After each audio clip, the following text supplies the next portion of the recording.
দেশের আপামর জনশক্তি, যারা নিজেদেরকে ইসলাম প্রিয় মানুষ মনে করেন, যারা নিজেদেরকে বলেন এটি 90% মুসলিমের দেশ, আমি তাদেরকে আহ্বান করে কিছু কথা বলতে চাই। আপনারা দেখেছেন আমরা নারী মুক্তির নেত্রীদেরকে এবং এই সুপারিশ যারা প্রণয়ন করেছে তাদেরকে বলতে শুনেছি, বলতে দেখেছি তারা ইসলাম প্রিয় জনগণের কাছ থেকে কোনো সুপারিশ নেওয়ার বা তাদের মতামত নেওয়ার প্রয়োজন বোধ করেন নাই। আমরা এইটাকে একটি ধৃষ্টতা হিসেবে দেখতে চাই।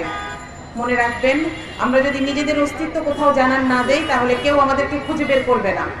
সুতরাং এখানে আমি আমাদের আলেমদেরকে, আমাদের যারা ওয়াজ করেন তাদেরকে আহ্বান করে বলতে চাই যে ইসলামের প্রত্যেকটি বিধানের যেই অ্যাপ্লিকেশনকে আমরা এড়িয়ে যাব, সেই জায়গাগুলো দিয়ে বাতিল আমাদের মধ্যে ঢুকে যাচ্ছে, সেই জায়গাগুলো দিয়ে শয়তান তার পলিসিকে আমাদের মধ্যে প্রতিষ্ঠিত করার চেষ্টা করছে।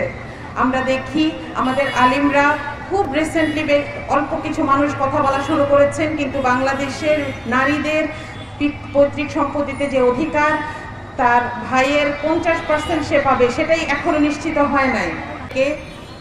যে কমিশনের সুপারিশগুলো ছিল সেগুলোর পর্যালোচনা এবং আমাদের সুপারিশগুলো শুনেছি।